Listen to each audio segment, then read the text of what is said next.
Philco model 38-4. You previously saw an introductory video to this along with the suitcase radio. Customers finally agreed to move forward a bit. We'll pay in installments. Not going to be a full restoration. This is going to be let's get it to work, and we'll see how it goes.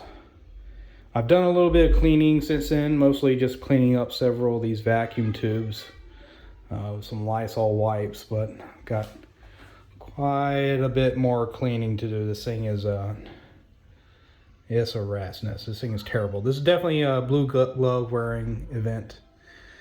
So before I proceed, I'm going to have to do quite a bit more cleaning. Just that way I can get two components without dirt and nastiness everywhere. We're going to get what we can get replaced and see if it will power up. As previously stated, this power cord itself is brittle. It's no good. There's a behind the dial, let's see, right here, I believe that is an incandescent bulb, and I'm not sure, but my assumption is it won't power up without that bulb being in too. So hopefully that's not the case, but we'll discover it. I'm a bit hesitant working on this thing, to be honest with you, primarily because I think that there was work on this in the past. Here, hold on a second. I had to get it on the ground, but I believe there was work done to this in the past. I mean, you can kind of see a couple caps that were replaced. A lot of electrical tape or something done on the wires here. And then I think this electrolytic cap sitting right here wasn't showing to me on the diagram when I was looking at it. I'm wondering if it was supposed to be one of these canned capacitors, a replacement for one of them that was kind of wired in circuit underneath here or something. But yeah, either way, it's just no bueno. But I got quite a bit of work cut out for me. Luckily, there's enough space underneath this thing that it's not really like it's not like it's going to be hard to work in. I mean, there's obviously a lot of space, but the majority of these wires are chewed up. They're just no good. A lot of this stuff is just it simply put, it's going to have to be replaced, period. So like I said, I'm gonna get it cleaned up as best as possible, and we'll get started on this thing. All right, so absolutely a lot of cleaning,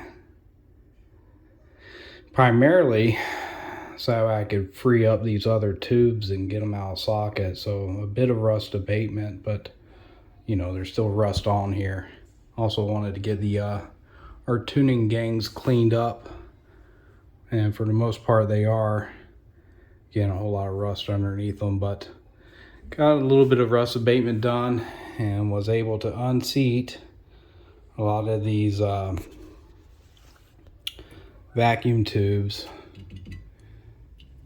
and get some things a little polished up and cleaned up. Unfortunately, despite my best efforts and being as gentle as possible, I lost my 6K5G 6K5 tube.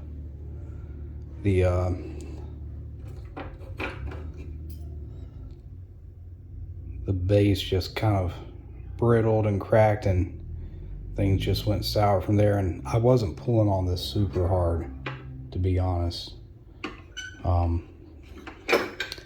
It was just heavily rusted down into that socket down in there. So most likely these what are those, 6J5, 6K, 6J, maybe another 6J, I don't know. But I think these two tubes, that one, and that one, I could hear the filament or something, some bond wires rattling around inside of it. Again, gently pulled it out. Those four are definitely getting replaced. Maybe it's this one that had that wire I heard rattling around. These three, we'll find out how they actually do, but you know, from this point, I think it's going to be wire management and replacing a lot of wires because they're just so old and chewed up. I want to show you something here quick while I'm working on this. You can see that I've gotten the wire to the Philco, the speaker, essentially wires replaced and done up as nicely as I'm willing to make them, and a bit of strain relief. Same with the power cord, giving a bit of strain relief right in there. Got it replaced. You see this terminal board that's here? This used to be, according to the diagram, one of these Bakelite tar-filled blocks. Okay, and you see I got 2.01. I think these are X1, Y2 rated safety caps. One going from the return to essentially chassis ground, or what is ground according to, this should be the ground lug out, and then one from our hot on our AC plug coming in to this ground lug out. Now, what was here before, because this radio has been worked on by somebody else, was just 1.01 microfarad tubular 400 volt rated paper foil capacitor. Okay, and it was put in like this, which automatically doesn't make sense to me, because I would assume even on the return the outside foil needs to go to this side, but only one. And I think that is an issue, because you can see on our diagram here, just highlighting right here, here's the Bakelite block. Numerical value is 69, and then 69 condenser 0.01 microfarad dual Bakelite, so 2, right? And then when we actually look over at the schematic, here we go, right in here, 0.01, 0.015, 0.015. You can see the center is both tied to that ground. So I'm going to have to keep my eye out with other things if this is any positive indicator, but I believe whoever worked on this last did that incorrectly. Okay, so I've started to get quite a bit of our wires replaced, top and bottom, all the frayed ones that I know are going to be an issue, because there's just, you know, any wiggle, they're probably going to hit something within the chassis short out part of the circuit. But I'm going to turn my attention, started replacing components as well. Although this one, I don't know why that's in there yet. I'm not too sure. I need to figure it out. I haven't found it on the schematic or in the parts listing labeled anywhere, so that's an unknown for right now. And kind of one of the issues with working on, I guess, antique radios, you don't know if they've been modified. The last technician who's worked on them, you know, whatever, did this coincide with this IF can down here? I mean, I don't know. I have to look at the IF can, but I don't recall seeing a 0.02 microfarad cap in the schematic for that IF can regardless. So I'm going to turn my attention to this Bakelite block. I've already removed the screw and these metal crimp style washers from it. Basically this part right here, this tab part, that is going to be the chassis ground part. So when the screw goes in, you know, that's your ground. And you will have 1 or 2 capacitors in this. Now when I look at the diagram for it, we'll work this way. we're talking about item 48 right here, okay?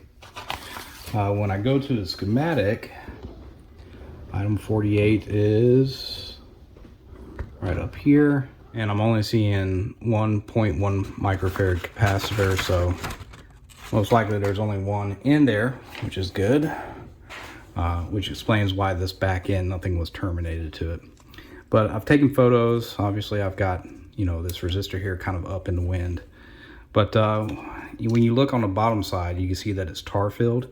So what I'm going to do is I'm going to take my heat gun and just at a low temp heat up that tar and start working it out so I can get the old capacitor out of this Bakelite block and work to get it replaced. Here goes the old cap that I was able to dig out from there. And new cap I fed through the holes and put in at the bottom. But unfortunately, this wasn't due to heat. I only set my my heat gun to about 250. I waited for the tar to get a little glossy and then I would start digging it out. But this new cap, this replacement cap, is a bit too long to fit down in here, so I purposely and unfortunately had to cut away a little bit. Now it's Bakelite, so it didn't really cut. It kind of broke in a way I didn't want it to, but I'll have to find a better method if I have to do this again so I can look a little more professional. But I had to break away the back side of this so I can get this cap seated down low enough to where it wasn't sticking out above where we make our termination with that screw. So it was canted slightly higher, but now it's down there. And then from there I was able to feed it in. So from there it's just going to be getting back into the radio and getting these other components hooked back up to it. Well, I wanted to take a pause and actually figure out why I wasn't seeing this on our diagram either, because it was connected to this terminal here. And come to find out, this is the same rated cap as what we just replaced in here with these two resistors going to it. So we're talking about 48, and then those two resistors, these two right here being 46 and 51. We'll be replacing those here in a second.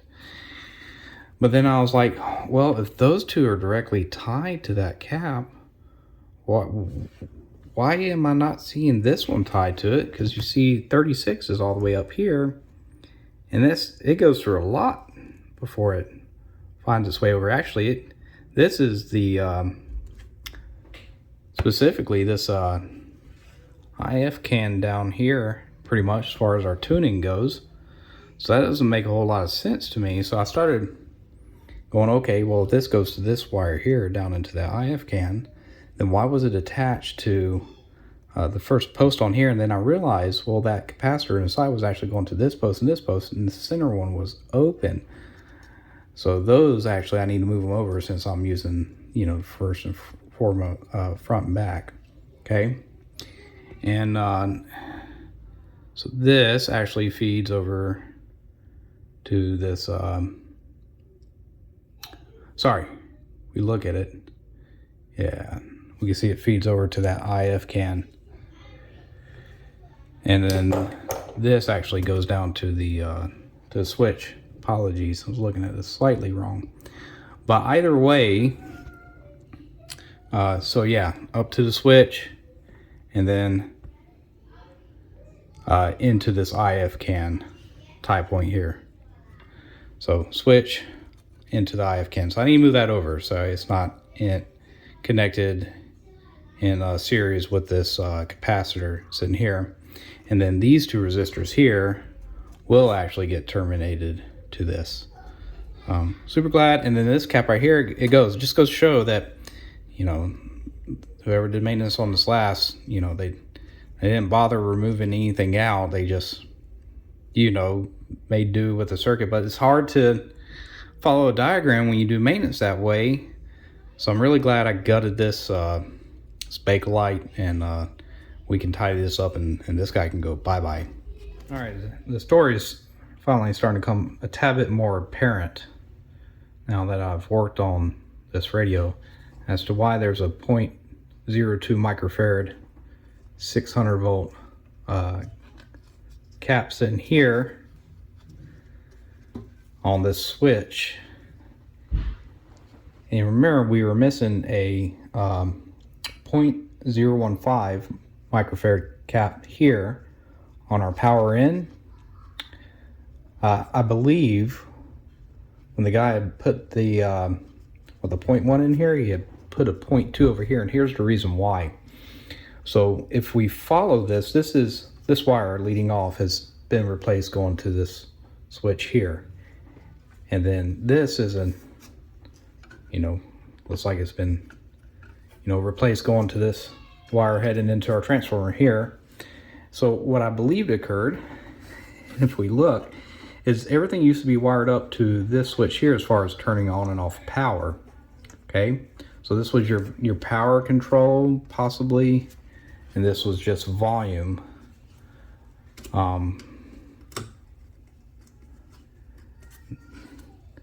But when this burned up, it appears what he did is he populated everything over to here onto this switch, but this cap, instead of keeping it down here, he put it up there. So basically, where we would have both 0.015s here, and again, I replaced them with a 0.01 X1Y2 safety cap. I think X1Y2, that configuration.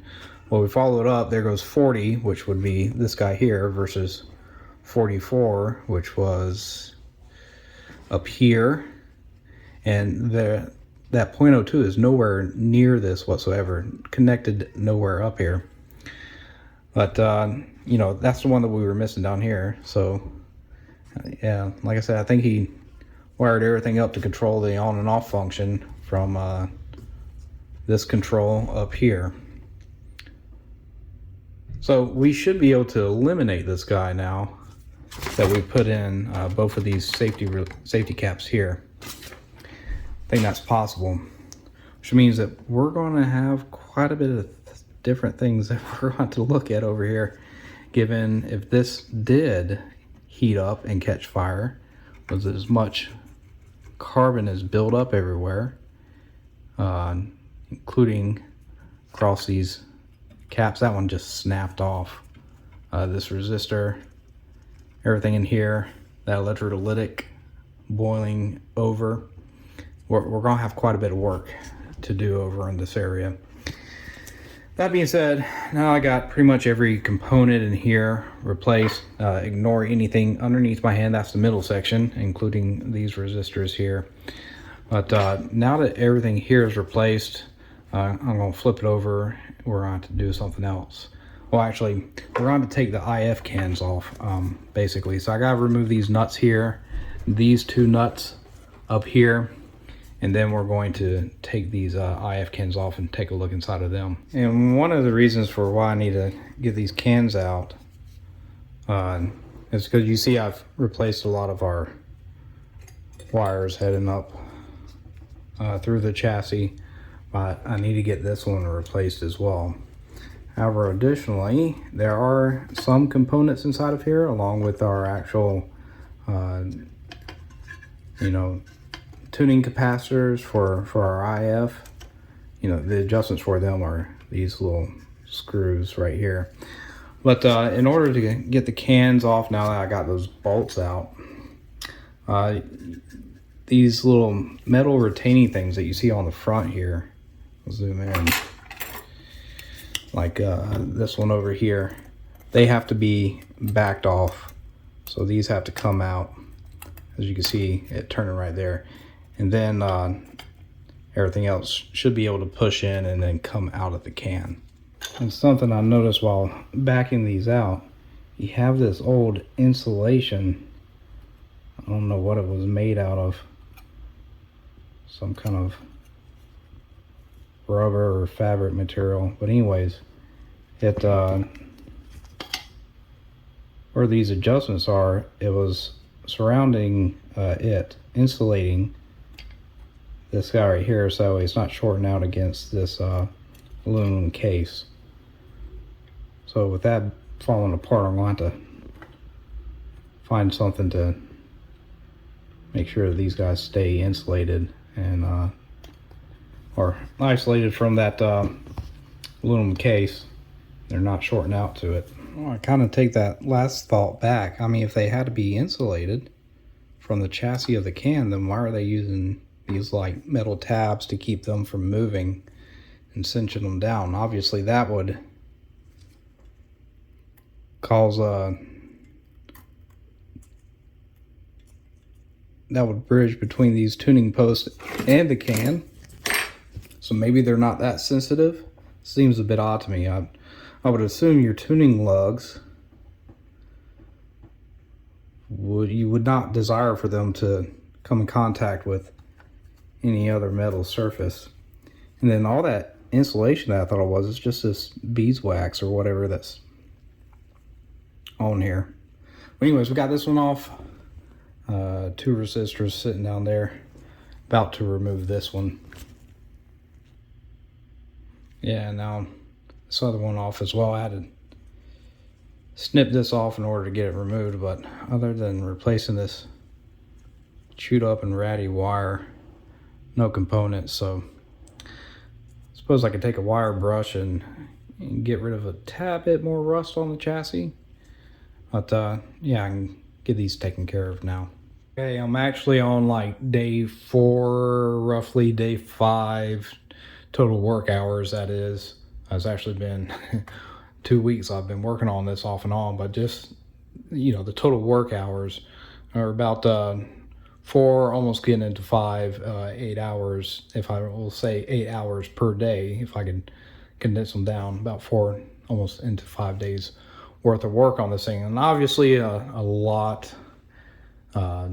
lots of stuff being replaced and everything.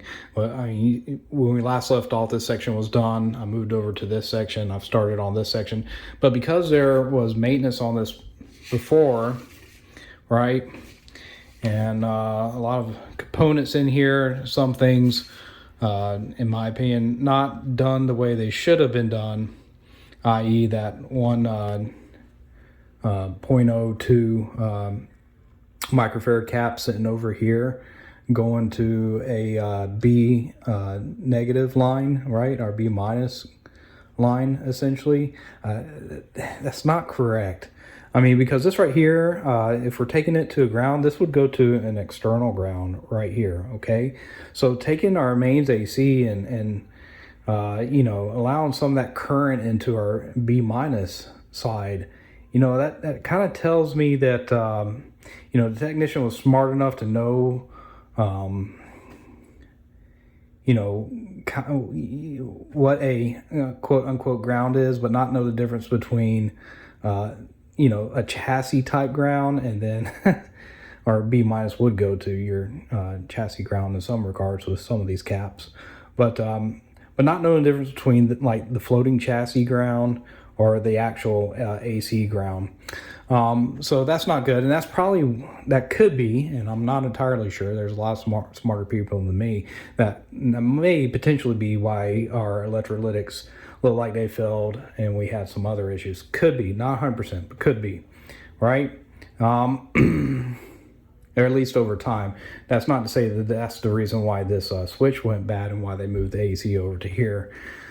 Now, regarding that, I don't want to leave the AC on this side, okay? So we're taking essentially our mains AC and we're taking it from the transformer, and then we're routing it, even though there's a cover over top of this, it's open on the sides, but we're routing it across, you know, our antenna section and our, you know, essentially where we're going to use and develop our IF or whatever and demodulate that signal. And I don't want this AC coming across this way, because anything on that AC is going to be and can be potentially inducted over into the stages I don't want them in, say my IF stage, and then over here where a lot of it appears to be my audio stage is at.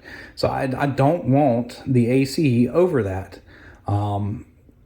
Because I just don't want to hear that hum or anything coming across my audio. Now, it's not to say that it is. I mean, I don't know. I've never listened to this radio before. I'm not sure how it sounded with the work that this individual did in his or her, whoever it was, repair. But eventually what I'm going to have to do is I'm going to pull these back from the transformer. And then what I've done is I've put a little toggle switch down here, and we're going to move our on off to this toggle switch. Does it mean that it's losing its on off functionality from up front? Yes, but I feel like this is going to produce us a better result long term. Lots of wires getting replaced because they are really, like, I don't want to touch them without my gloves on. They're literally crumbling, okay? The other thing I did is, here's our antenna hookup. If you remember, there was just a wire running through here. It used to have one of these terminals like this.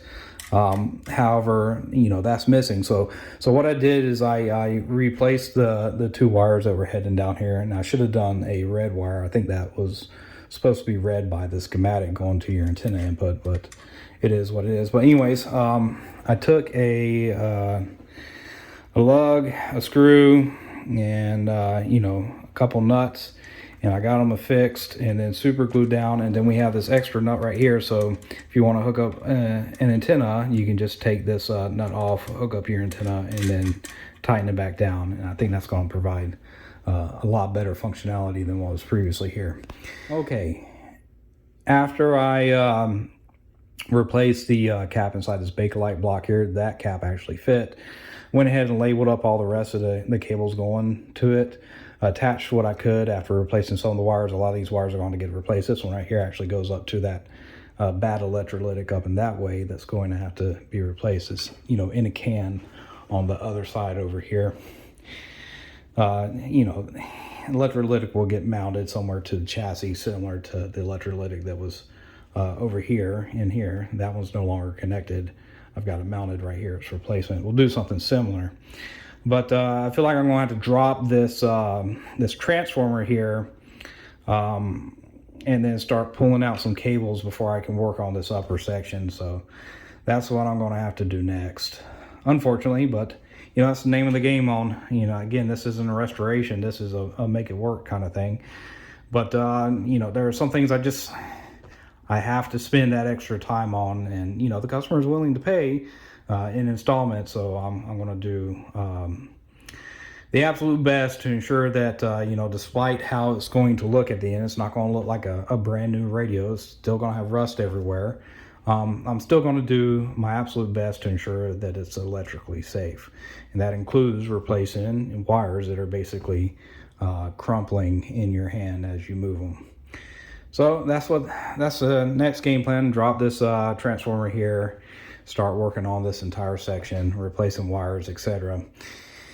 And it's probably going to be a lot more hours going into that, because again, I have to verify everything with a schematic, because there was a lot of changes during the last maintenance, and I've got to trace out all the wires and make sure they are going exactly where they're going. So that's adding up a lot of time to this.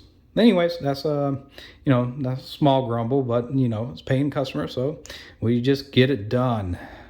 Well, I got the transformer out and was able to do a little bit more rust abatement. Again, not a restoration, but I figured if something's being removed and I can remove a little bit of rust, then I would do that. I think that's a fair trade-off. So transformer now sitting on the desk, cleaned it up a little bit. Made myself a cheat sheet, so that way it's a tad bit easier for me than just going by the schematic and making a mistake. So everything labeled, everything tagged up with what component it was hooked to and where. But herein lies the issue, as I was saying, and hopefully the transformer itself is good. But you can see this wire is just falling apart. They're all frayed right at the entrance. Hopefully there's enough wire good inside of this housing that we can build new leads coming out, because we are definitely going to have to do that. If this is powered on, we're using these old wires the way they are. That is one turn on or one plug-in short of being a fire hazard or an issue. And because you see they're twisted together, this one's frayed all the way to the center conductor here. So Okay, so just as stated, I've got it pulled apart, and you can actually see how these wires have broken down. You know, this was inside the casing, including down here where our rectifier sits into. You can see that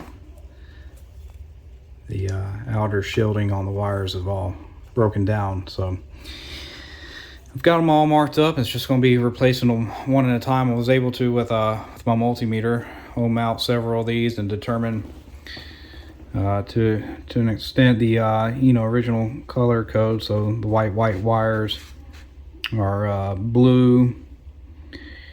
It's supposed to be a yellow green coming out, but we'll use a yellow.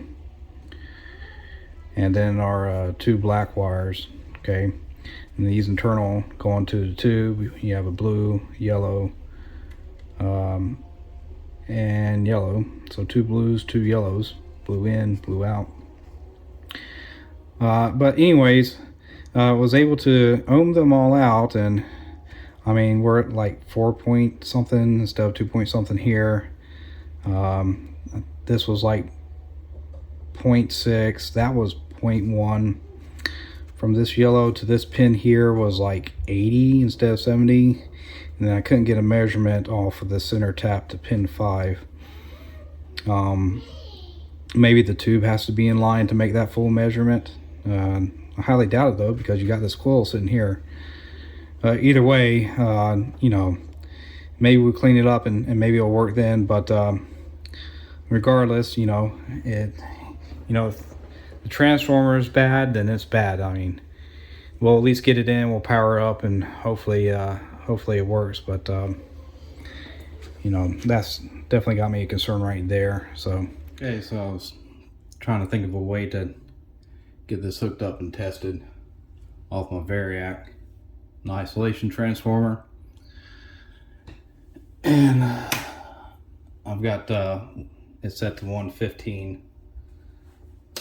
Hopefully, I know this might be a bit blurred because of how the camera focuses, but you can see that. Hopefully you saw that 116 bounce up there.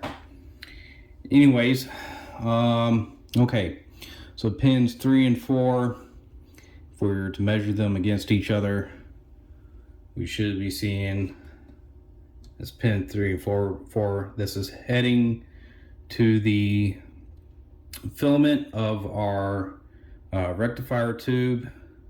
Should be seeing 5 volts.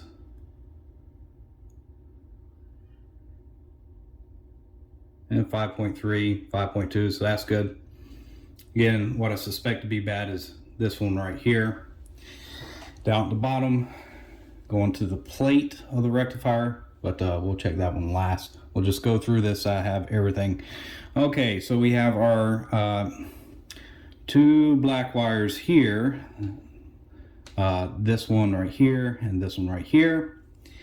And this should be 6.3 roughly going to our heater. And try to keep my hand out of the way. We got, realize that wire is getting in the way.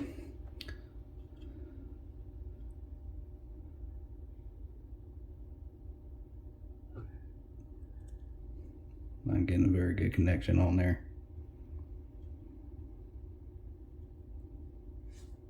There we go. Roughly 7 volts. So slightly high. What else can I do? Well, from here to here, what do we get?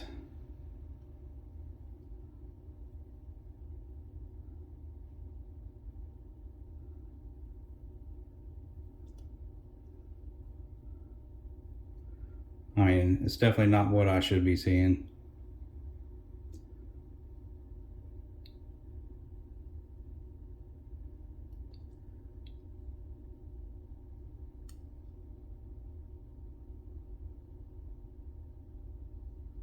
Uh, 24, 25, I mean, it's bouncing around. The more I wiggle that one wire, it changes that value. Now, I could go from the ground, because one of these terminals over here did go to ground, and that would have been pin 9, this one right here. Okay, as a matter of fact, let me connect a lead to it.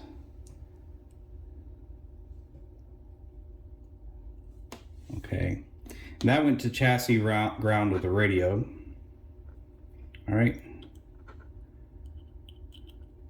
so if I ground out that side of my lead to it, and then again check here, I should be seeing over 300 volts. I'm only getting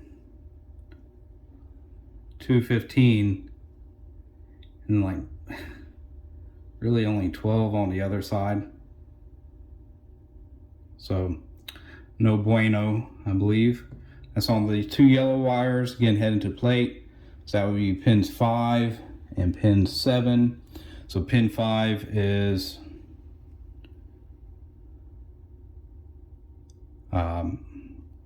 17, 13, and pin 7 is 215. Yeah, finally figured out what was throwing me for a loop on this thing, because according to our diagram here, pin 5, pin 7, center tap on pin 6, pin 5, pin 7, center tap off of pin 6. Okay, and then we had this one here that I marked as pin 3. Well, actually this is pin 3, pin 3, pin 4, blue, pin 3, pin 4. And then you see this tie point right here. Okay, so I thought this was inside the radio chassis, and it's actually not. It's actually connected here and here. Okay, so these two, and this one, I guess it's ran through and either tapped right off the wire or pretty close to the winding. It's probably closer to the winding, but that feeds up to 22 on our schematic, which is this resistor right here. On the other diagram, hold on a second, there we go. Here's where 22 is located. So you have that wire taps to here. One side of this resistor goes to this. Okay, you also have a wire that goes up to 66, which is this cap right here. So as you can see, shows that other wire right off of there. Then yellow is coming to the negative side of that cap, so positive, negative. All right, going to the center tap. But yeah, there you go. So that's why we have actually 10 wires here versus 9, but that's the disparity. So I was thinking there's an extra wire, but no, it's this tie point. It's inside the transformer. It's not outside the transformer. So that's what was throwing me for a loop. Quote the great Shango though. All right, you can see why I'm not going to try to take this thing apart and see where the break is on with this one wire. All right, this thing is baked. It is super baked, and you know, it's just crumbling and coming apart, and I don't want to run the risk of exposed windings becoming an issue. Well, with the transformer up in smoke, literally, figuratively, literally baked. I'm just going to turn my attention back to the chassis and finish out this section over here. We got 2 electrolytics left. This one here that's super nice and moist, corroded. This one over here, we have 2 paper film caps sitting right here, and 1, 2, 3, 4 resistors that are all going to have to be swapped out. Actually, one more, it's actually a capacitor inside this Bakelite block. What's in this one?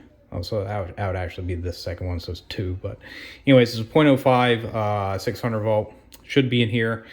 And going over to the schematic, we can see what the, let's see, this part right here, 50. Tied to that volume control, etc. We can see what the technician did when this capacitor went bad or got super leaky.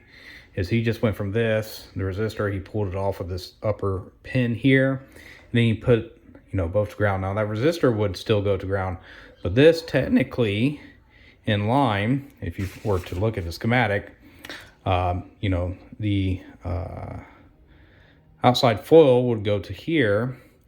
And then off of that would be this wire here. It wouldn't go directly to ground. It'd follow this all the way down here and then over to this pin on our tube socket here. And then it would be behind this cap heading to ground. So again, kind of tells a story. I mean, it's not a direct to ground connection, not even on the diagram. It isn't that. You can see it right here. Boom, there goes the outside foil. You follow it down, and then the closest path to ground is this guy right here. But you can see it touches on the same path, the output of our 656G. Feeding over to our field coil for our speaker, but yeah, either way, it again, not a direct path to ground, rather indirect. And maybe that's one of the issues why this upper pot got super baked as well. At least on the power side, even though that's not really touching the power side. I mean, well, I had to pull it out, check it out. We'll see how it goes. A couple other things I'm going to do. So if you see all the contact points on our rotary control here, rotary switch, they are all black and tarnished, no different than the back side of this. They're going to get polished up with some barkeeper's friend to get rid of all that tarnish there. And then back here, see, it's all black. It should be a shiny copper-ish color. That's all going to get cleaned up. It's got to, otherwise that's going to impede the path for electrons to flow. We'll put it that way. And then the other thing is, again, when this backside went bad, he moved the power for our mains AC, the switch, over to this one over here, which, I mean, good on the technician for thinking their way around. I suppose, given back in the day, you had to just make do with what you had to make do. But instead of doing that, I'm going to tie it to an on-off switch on the back. Is that how you would really want to power the radio? Turn it on and off? No, you'd rather want to do it from the front of the console. But this is actually going to be, I believe, a better solution than that, because by routing your mains AC over around your oscillator section and then all the way over here, any of that AC hum, I believe, now there is a bit of shielding, right? There's a plate over this, there's this plate here, so there is a tad bit of shielding, but not across this way per se. I believe you run a risk of inducting. You have that AC hum and induced into your IF or audio section, so you'll be present as a speaker. And I want to try to eliminate that as much as possible, hence this solution here.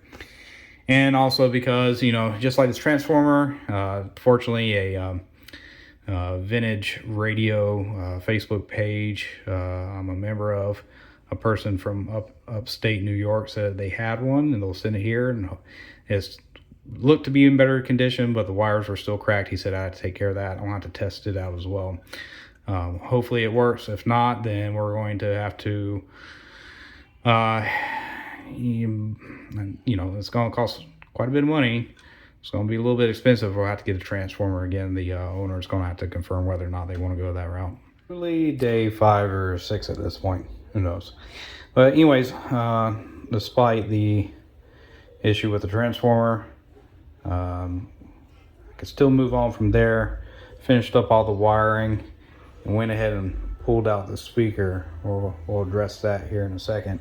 But when I pulled it out, I was actually able to, because I just slapped wires onto how they were hooked up, even though they were all frayed really bad and kind of crossed. A lot of wires were kind of crossed over with each other, the center conductor. I was able to determine that I made one mistake from the fill coil, the center tap here. I had it going to pin 4, or excuse me, pin 3 on our 656G. Had it going to the grid here when it shouldn't be. It needed to go here, and then the grid need to actually connect. Yeah, which one was it? Yeah, this one right here. I had it going to the grid on here. Or sorry, I had it going not to the grid, to the cathode grid, to the plate. Sorry, had it going to the plate on here instead of the white wires. I had to make that correction, and then I had to terminate it, follow it down to the grid on the other transformer right here, which means that it was connected to there, and then going to that. So that's at least been resolved now. And despite my fumbling around on trying to explain it, because you know, vacuum tubes not a common language for me. I'm learning as I go. But yeah, now it's out. We can take a look at the speaker and see what we can do with it. And yeah, as mentioned, not in good shape. I mean, this thing is, the cone is just destroyed everywhere. Multiple spots. You can see where they try to do patchwork here, and I think looks like there's some kind of patch right here that got ripped off, and that's what caused that more damage. But you know, I'm going to try to patch it up. What I'm going to try to do is use some of this KT tape that I use for my knees. It's very elastic. It's got an adhesive on the other side. Now the point isn't to stretch this out because it is elastic. See? And stretch it out and then put it on here so that way it shrinks and holds things together. That's not the point. That would probably ruin it more. The point is to cut out strips to size and just put them on here, and because of the adhesive I'm hoping it will stay, but because it's elastic it can expand, then the vibrations, it's not going to sound as tinny as it would with something more hard. And maybe it'll work, maybe it won't, who knows. Worth a try. At any point, you know, just with the tears in here as it is, you know, I'll be surprised if this actually, you know, the speaker will still make sound even with those tears. It's just going to sound like complete nonsense. But I checked the fill coil. There's 660 ohms on there per the guide, but or the schematic. But our audio transformer here was fairly high impedance, so I'm slightly concerned that that transformer might not be good.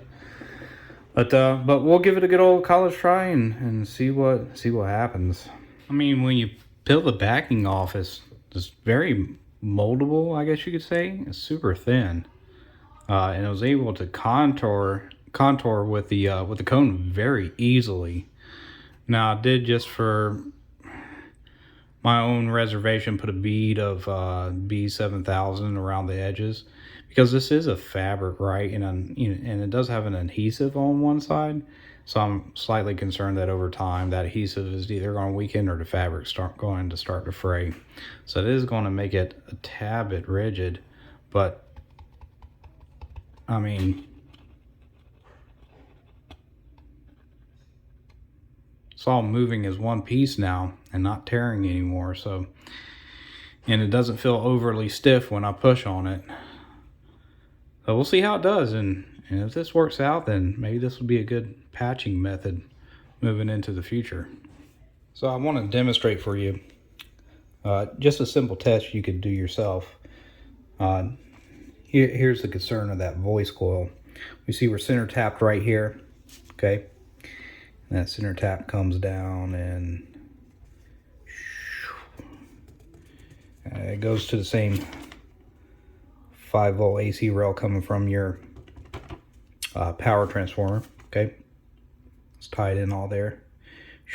Leads up to a few of your vacuum tubes as well. But the input side from the plate of either audio tubes, your 6F, 6G or whatever, audio output, whatever they're called. But anyways, so from center tap to say this side, I get a measurement of 300 whatever ohms are on there. It might be actually this side because it's a little higher, it's around focus 330 or so. But this side it was like mega ohms, and we can see written right there it's 310, right? So you're supposed to actually have 660 ohms across the entire inductor here, or this side of your transformer, the primary side, right? Primary side, and then you have a secondary side. It's isolated.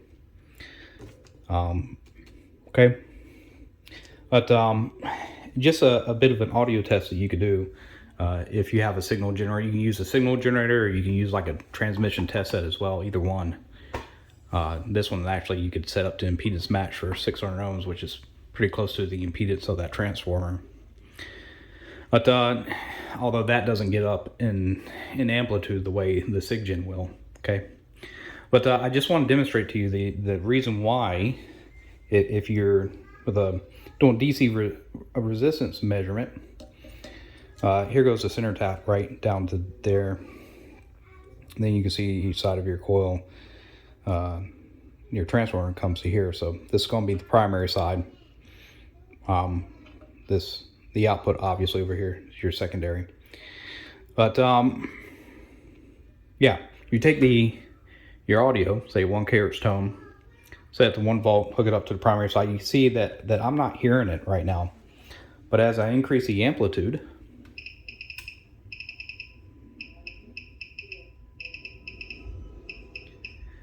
right, 25 is the highest I can go at 1 kHz. You can kind of hear it, but it's very quiet.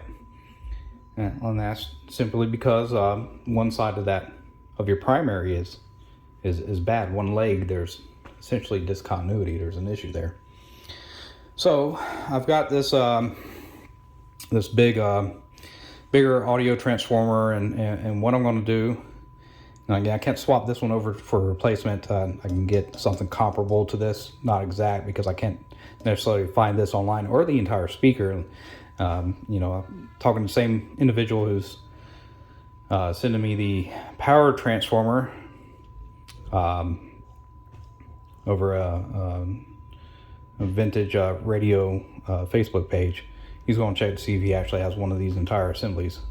But I can get something a little more comparable to this and that, so I'm not going to hook this to this and call it good. But at least this is a transformer with a primary and secondary. It's actually got some auxiliaries too, but we can use this to demonstrate how a speaker should sound, at least with a SIGGEN hooked up. You can tell the difference. At some point in time, I'm probably going to use this to build a dummy load for these radios for testing. Have a speaker that I can switch on and off, but audio going through there, switch between a speaker and probably high wattage rated resistor. But anyways, yeah, let me swap these leads over and we'll check again.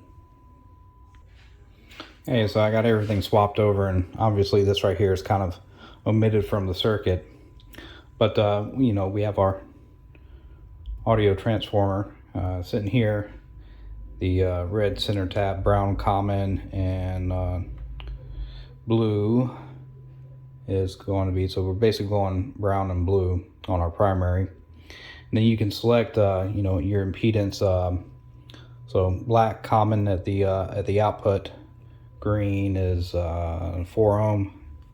Yeah, black and green 4 ohm, black and yellow 8 ohm, black and white 16 ohm. Speaker itself is, I think, 1.5 ohm or 2 ohm or something like that. So yeah, a bit of an impedance mismatch, but you know, it's not too far off. And essentially that'd be, you know, that would be a Viswar of 2 to 1 essentially. But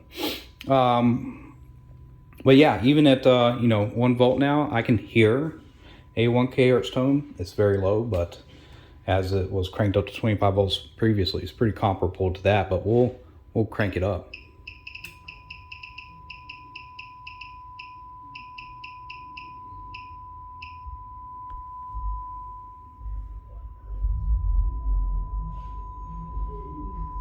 Yeah, and hopefully that's come through. So, you know, just a little quick test you could do.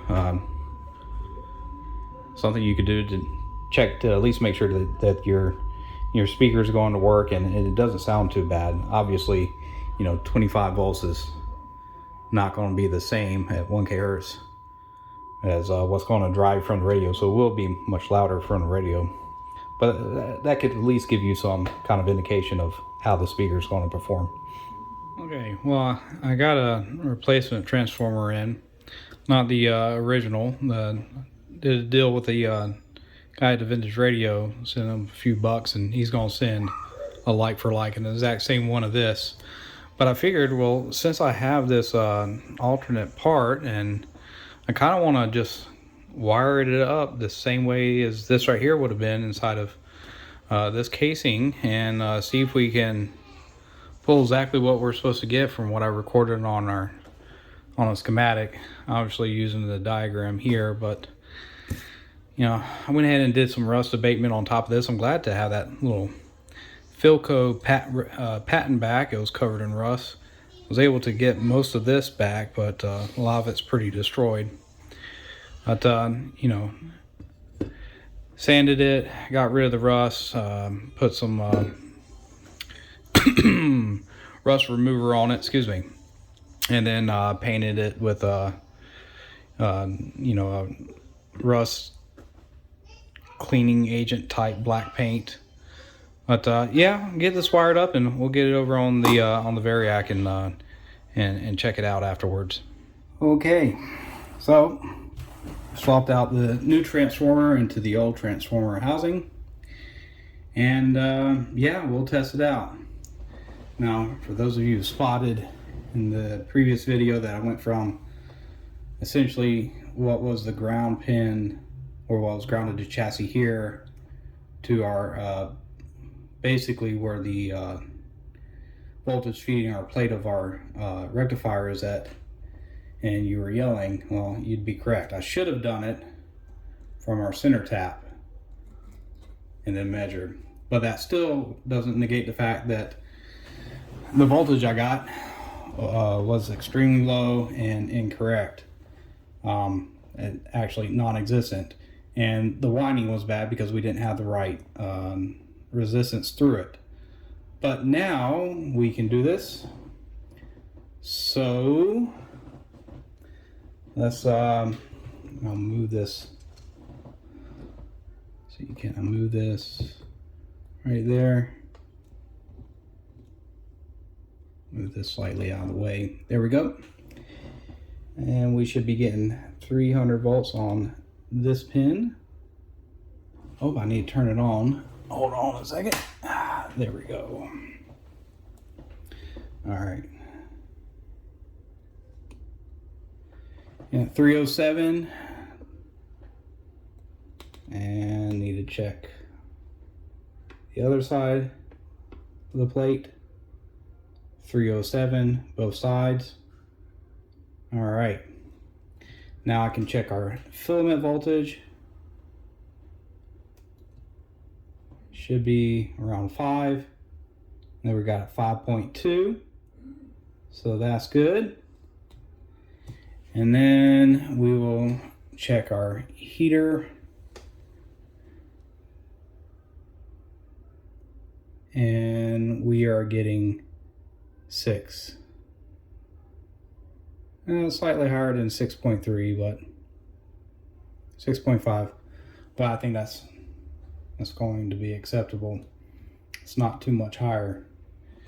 Speaking of which, because I had to modify it a bit and put a wire out the other end, no different than the other transformer. Let's make sure that we are seeing 6 over on it. Or excuse me, 5, and we are. There goes our 5. And if I was to go directly across from both pins on the plate, should be seeing around 600 volts. And we do 615. All right, so when the replacement comes in, we can compare, and if everything looks the same and it's pretty close, then we can say that this transformer right here was this 272BX is a good substitute, and you can fit it into the housing. You just need to be careful how you run your wires and everything, because it is definitely a different size. So I'm pretty happy with that. And yes, individual over on the Vintage Radio forum pulled through. We'll call him Andrew. Thank you, Mr. Andrew. So we got in a new power transformer, and I've already ohmed it out with my multimeter here, and you know there's not a leg on here that's discontinuity, and actually the DC resistive measurements are very comparable to what we built over here with that that replacement. Anyways, the only problem with this, guys, is the same initial problem with this until I ohmed out our windings and found that issue is, you know, this old cloth wire is going to need to be replaced. So that's the next step. I'm going to replace the wires in here, and then we'll hook it up to the isolation transformer variac and current limited supply up there, and we'll take some voltage measurements. Got the rewiring done on this guy right here. Fresh wires put in. It's time to test it out. In the backdrop, the old transformer with the bad winding, the one I made over here, and we're going to see how that compares with this one right here. Okay, so first things first, I suppose. We're going to go from our center tap. It's going to be our ground lead, and then we're going to check our plate voltage, and 356, 356. So it runs a little bit hotter. I don't think that's going to be too much of an issue, but that is 700 volts versus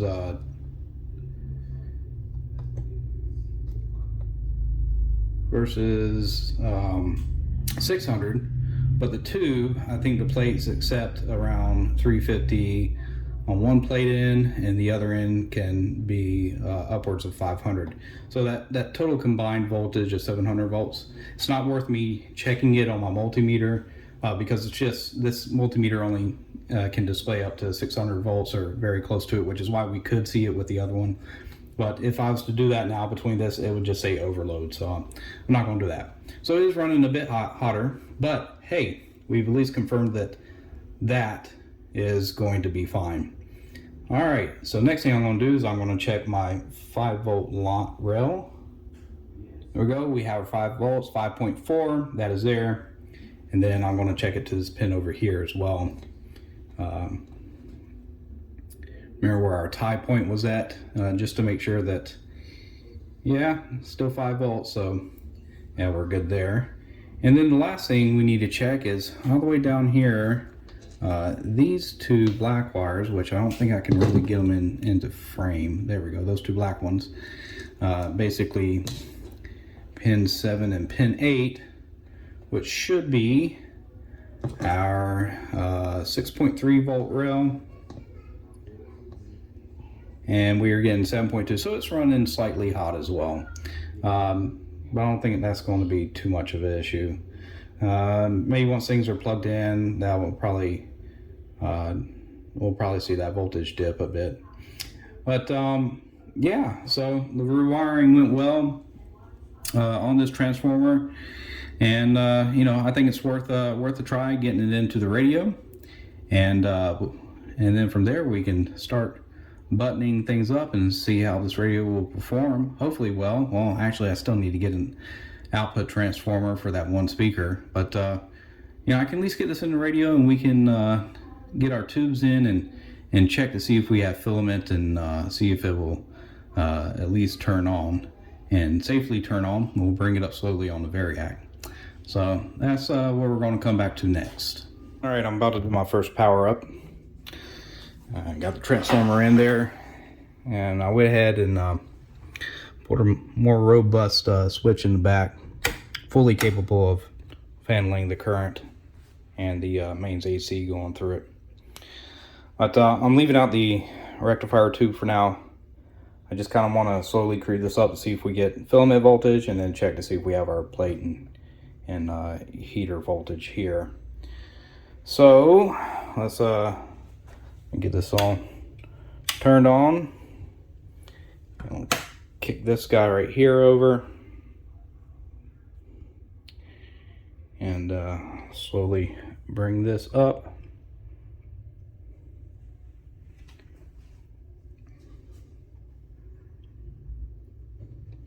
Yeah, I do believe I am on. Alright, so we're only sitting at 15 volts AC. Let's bring this up slightly more.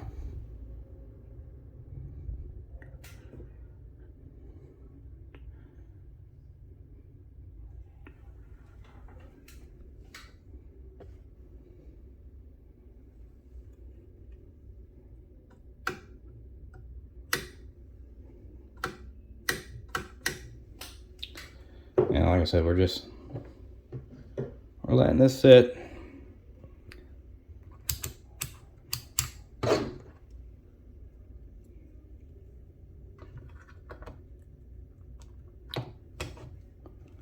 get my probe attached in there. Give me a second. Okay, 50 volts. We're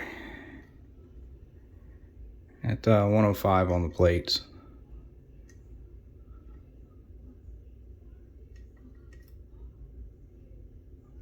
Yeah, 1.5 on the heater. Let's crank it up some more.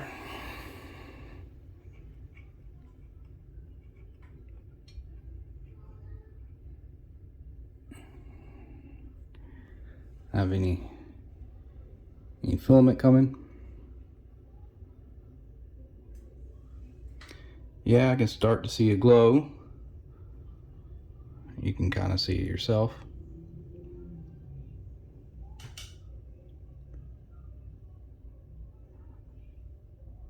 Yeah, not really seeing a glow on that tube. Definitely got glow there. Again, I haven't checked that tube on a tube checker or anything, or this one over here, but hey, our dial lamp is on. That's beautiful. No audio out.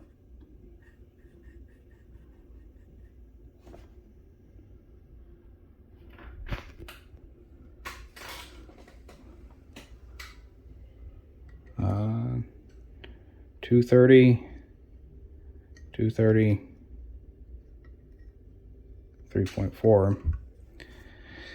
All right, let me bring it the rest of the way up.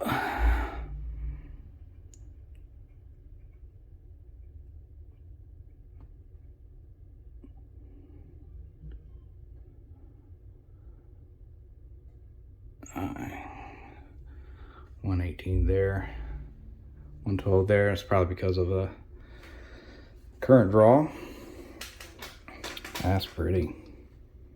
I like that glow. That's super pretty. Everything is starting to check out pretty well in my opinion.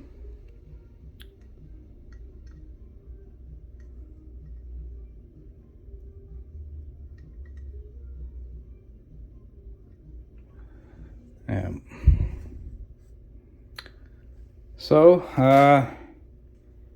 yeah, let me switch back here work. And it sure does. There we go. We can turn it off with the switch back there. I'm actually going to kill it here. Get this rectifier tube in there. See if we can't get some audio out. Oh, we definitely got some life. See, left is AM. So medium wave, short wave, I guess. I can definitely tell that's AM that side just by listening. Obviously needs alignment. We're not picking up anything.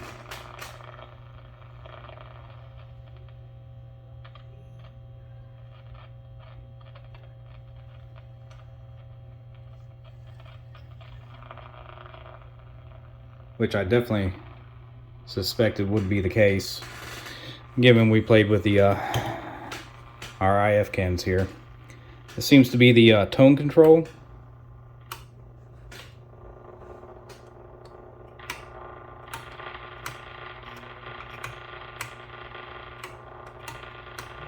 And volume over here. But yeah, I mean, I need to get an output transformer for that speaker, but I think we got some life back in here. Well, before I attempt to line, I figured I would start working on polishing up these contacts, getting rid of all that oxidation, using a bit of Barkeeper's Friend and mixed with a tad bit of water and some Q-tips, and then I flush it out afterwards with some QD cleaner. But yeah, it's working really well. And that side all polished up. Is no issues with continuity.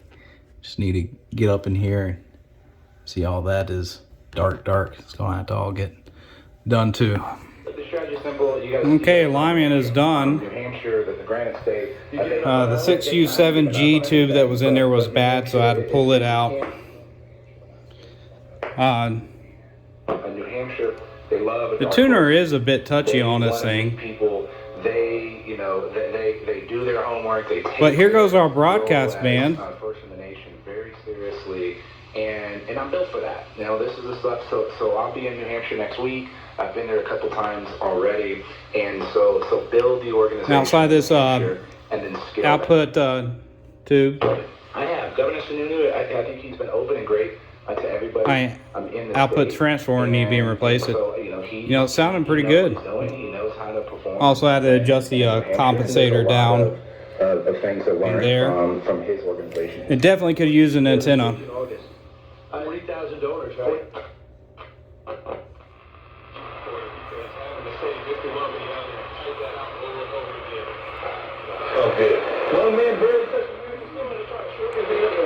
Yeah, it definitely needs an antenna.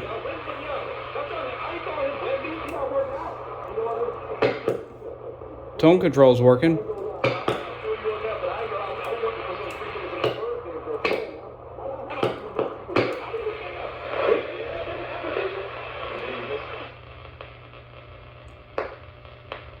Let's switch over to shortwave.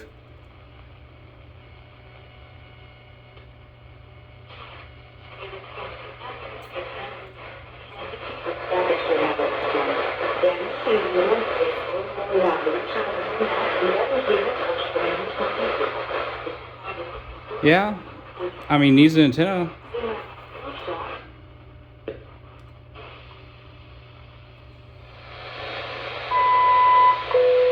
There goes the world clock.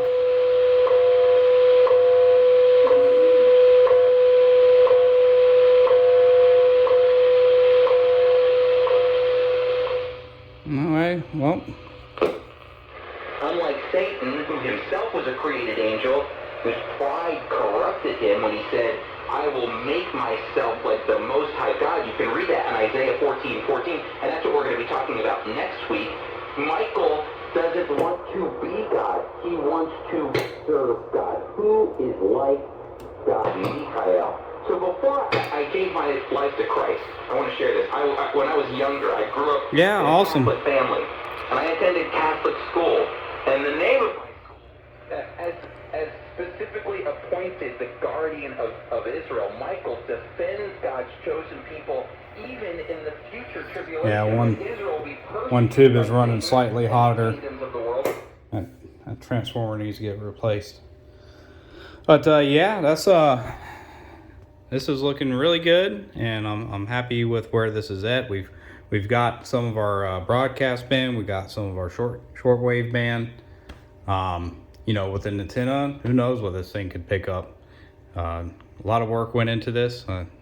Just got a tad bit more to do, and then once that's done, I'll get it in the console, and we'll see how it looks like inside the actual console. Well, there we go. Got it in the cabinet. I know you're getting ready for the weekend, but 11 now committed to the University of Oklahoma. Turn down for a minute. Yeah, again, he didn't ask for a restoration, but I had to have the console radio for a few more days, so you know, I just went ahead and did a little bit of Old English, and it soaked in all that oil, and yeah, one maybe two coats of carbon nuva car wax just to polish it up a bit, as well as polished up this brass. It was all dingy and dark at the time, but we got the speaker taken care of, new output transformer. Made myself a small little antenna here, and looped it there, although that should probably go to chassis ground, but this antenna actually gets pretty good reception, even though I made it. When it's sitting on top of the radio, let's see if I can get something that will hold that for a second. And there we go. Who commits to OU first? Devon Mitchell or Taylor Tatum? I'm going to say Devon Mitchell. Tuner itself is very touchy. Like I said again, this isn't a restoration. It's more like we'll call it a revival or repair, but it's just the nature of how old it is, unless I could source new parts. But okay, that would be getting into restoration zone. It's a great list. Greatest songs of all time, with either America or USA in the title. Oh, wow. Yeah. Now, go ahead and say this. It could be in... Oh, I think it wants song in parentheses right now. That's weird. I bet we're thinking the same song. We probably are. Yeah. We just want to make sure that we were clear. Yeah, like I said, of course, touchy. we do the countdown every time by how big of a hit was the song, or how... So, you get to the station, sometimes you gotta just... There's something in there. Play with it for a little bit. Yeah. There we go. There we go. And it will come in. Like I said, it's just very old parts. It needs quite a bit more work, but with all the hours that I have put into it and everything, I believe we've met the intent of getting it to work. So check out our shortwave. It's not really the best time of day for shortwave, but maybe we can get something. Explosive concussions. No obvious victims. Bloody and broken. Catastrophe will be something the United States has never been through before. Chemical weapons have killed in Iran. Yeah, those were the bins the other day that I was picking up more things. You get more in the afternoon than you do during the day, but really nothing. We'll go back to AM. Text the word problem to 323232. There we go. Problem to 3232. Anyways, yeah. Could really use a better antenna than that, but I mean, she works.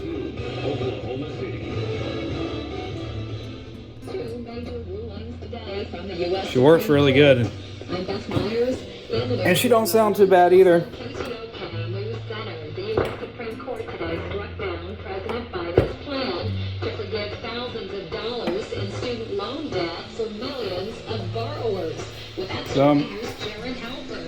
Justices say the Secretary of Education. And power switch back on the back side now. Realize that means you have to move the chassis in order to turn it off, but it is what it is. But anyways, yeah, if you enjoyed this this video, and you know, let me know what you think of this radio and everything. It was an absolute pleasure to work on, in my opinion, and bring it back to life. I wish I was recording when I was doing that initial alignment. I did go back through and do a final alignment on it, so I could get our radio stations more closer to where they showed up on the dial. But yeah, adjust the compensator, and I heard a radio station come through, and you know, I was about to jump out of my pants. I was so happy. I had no hope that this radio was going to work, even with all the components replaced in it. But very happy with this. Again, you know, Sean, you watched. Well, thank you for joining me at my channel here at Having Fun Repairs, and hopefully you enjoyed this content. Let me know by liking the video, leaving some comments in the description, and absolutely please subscribe. That's the only way that you know, any true growth in this channel can occur is by two things: subscribing and watching. But that being all said, take care and goodbye.